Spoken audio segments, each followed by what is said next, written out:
In this topic, we're going to look at methods of protecting endangered species, animals. So in the next video, we'll look at plants.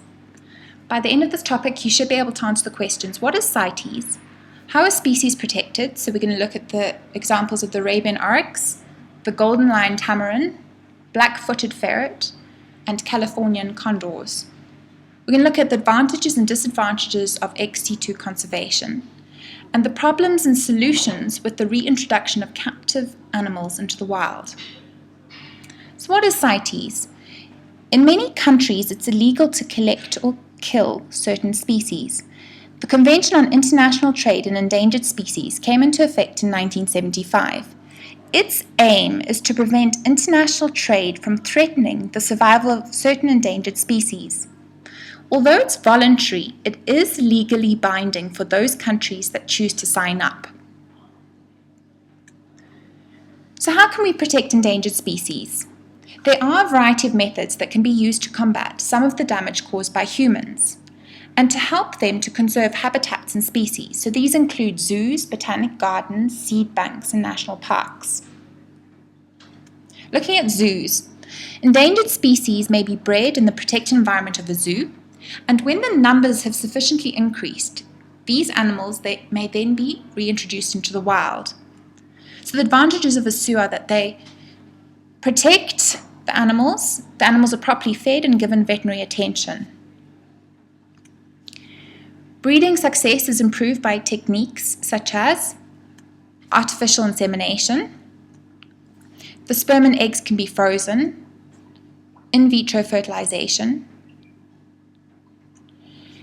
using surrogate mothers, and keeping breeding records. Let's have a look at a few examples. The Arabian oryx. This animal is thought to be extinct in the wild in the 1970s due to poaching and habitat loss.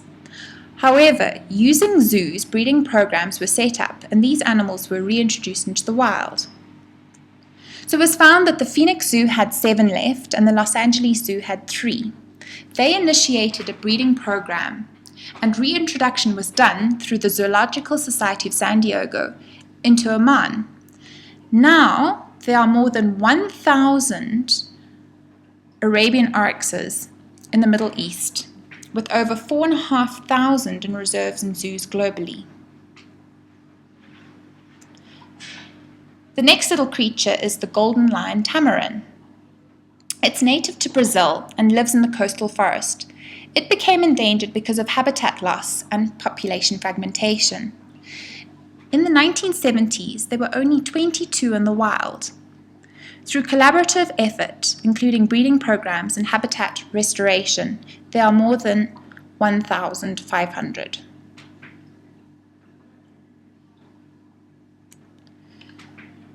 So we've discussed ex-situ conservation. So this is conserving a species outside its natural habitat, for example, in a zoo.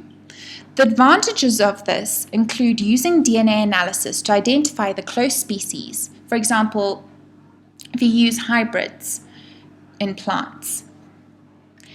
Techniques can be used to place the embryo into the surrogate mother of the same or similar species, enhance ovulation, and you can also transfer embryos from one population to another, or use donor sperm from another zoo. This can then be used in artificial insemination or in vitro fertilization.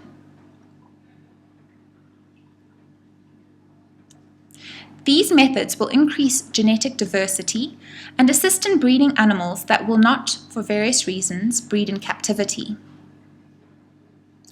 There is the possibility of using somatic cloning and trans-species cloning, where the egg and the surrogate mother are from different species. The fetus and the mother can be monitored and provided with the proper care. And finally, genetic records can be kept to prevent inbreeding. Can you think of what kind of disadvantages there might be with conserving animals outside their natural habitats? Behavioral and genetic problems. Only 26 of the 274 rare species of wild animals are self-sustaining in zoos. There's limited space and limited budgets. breeding programs are more expensive in zoos. Large animals draw customers, so there's more focus on the large animals compared to the smaller, rare animals.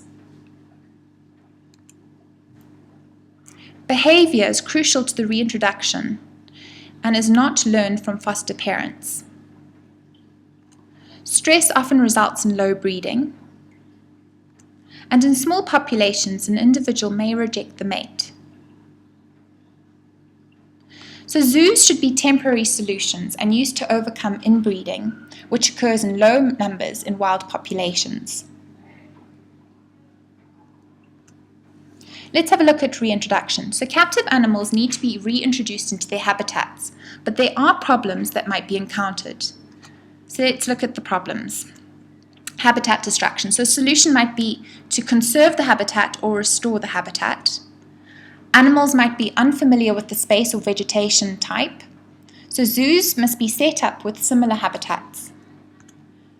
Animals cannot find enough food in the wild, so there should be support feeding initially. Animals may not integrate with the wild population, so it's important to decrease and minimize human contact in the zoo. And finally, animals may be susceptible to diseases, so they should first be acclimatized in cages.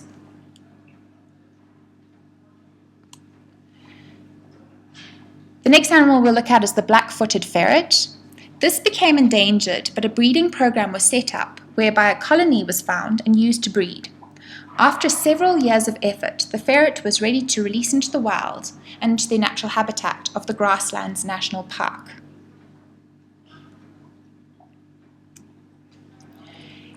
Californian condors decreased in number to only 27 in the 1980s.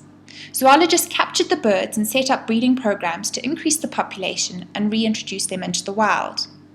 Now there are some problems because these condors do die from lead poisoning, hitting power lines, or being attacked by golden eagles. So today there are more than 275, of which 125 live in the wild and the rest live in zoos. So in summary, we discussed how species can be protected using zoos.